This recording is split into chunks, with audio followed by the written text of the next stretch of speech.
Hey everyone, I'm Zach Mueller. And I'm Kristen Gerhardt. And welcome back to Exposé. Those are interesting. You mean these? Yeah, they look more like weapons than shoes. What was that? Mine are cooler than yours? I'm sorry, can yours do this? I don't think so. Can I do my segment now? Yeah, I'll leave.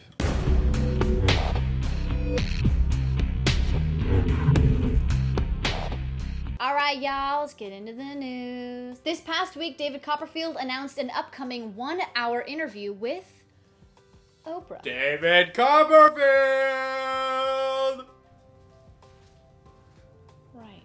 Her production team was inside the Copperfield warehouse this past week, and cameo appearances were shot with Chris Kenner, Homer Liwag, and Jonathan Bain. David tweeted a behind-the-scenes picture, which you can check out on his official Facebook and Twitter page. Max Maven just opened his off-Broadway show Thinking in Person, which is set to close July 1st, so jump on this opportunity while it's still here. Banachek revealed his June 1st prediction of Saturday's Toronto Star front page this past weekend. At a public event held at Kiehl's, a makeup store, Banachek's prediction was folded, taped, and put in numerous envelopes. A customer signed every single envelope that day, and the package was put in a glass box that sat in a store window, supposedly untouched, for more than a week. Finally, Justin Willman made an appearance on G4's Attack of the Show to discuss his show Magic Meltdown on the Nerdist YouTube channel. You can see the video by checking out G4's website, and also check out Magic Meltdown on YouTube. Thank you, Kristen. On The Wire this week, we have 4 new releases by Dave Prince, Arnel Renegado, and Rick Lax. Let's start it off with Coin Through Shirt, an effect in which a coin goes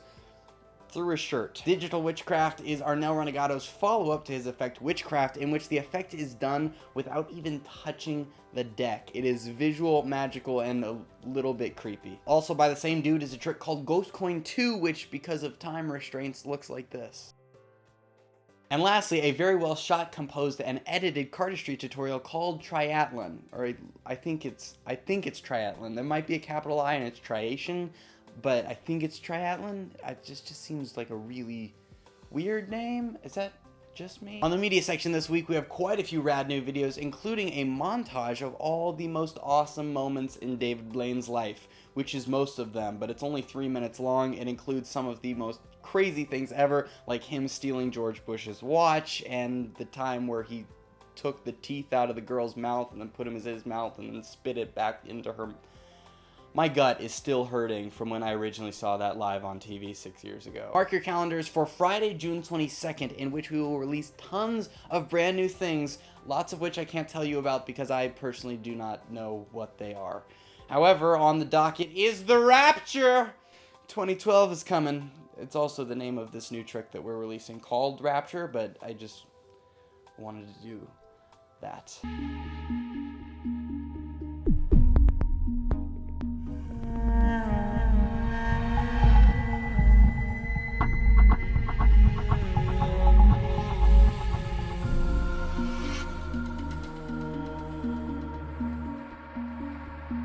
Yeah, pretty trippy.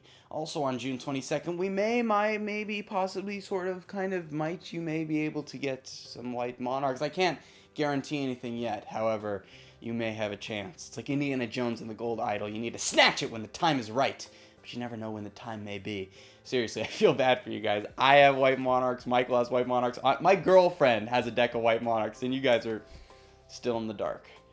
So, look forward to June 22nd. Speaking of which, the answer to last week's contest was the Ace of Clubs. So if that's the card you commented, you may actually have a deck of Monarchs coming your way. Check your inbox. If you won, we have sent you a message. Or we will in the next 24 hours. We're not superheroes. Guys, I could keep rambling, but we have 4 new minutes of Liwaggy goodness. Part 2 of Andrei's interview with Homer Liwag starts right now. Hi, I'm Zach Mueller. And today here on the Exposé. Hey, and then, I would never sing that song, would I? All out of love. Homer, what can people do today to improve their videos tomorrow?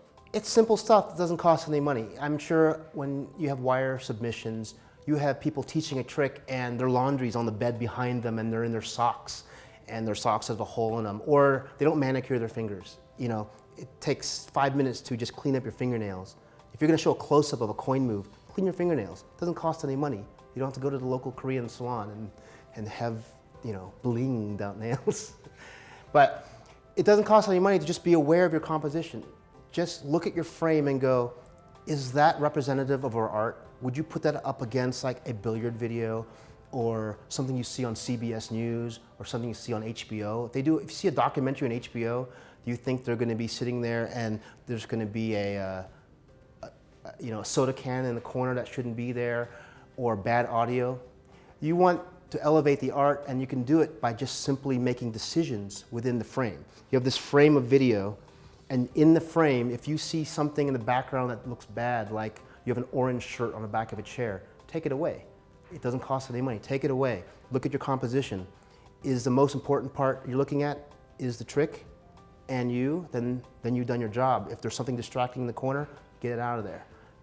Raise the level of your professionalism so that it's on par with the rest of the world, not just magic, and then you will improve immediately. Yeah, your audience is everybody, not just magicians. Yeah, it's not just magic, because the people that watch magic videos are not just magicians. They don't only watch magic. They go and they watch a documentary on YouTube, or they watch a TV show on HBO. You're competing with that.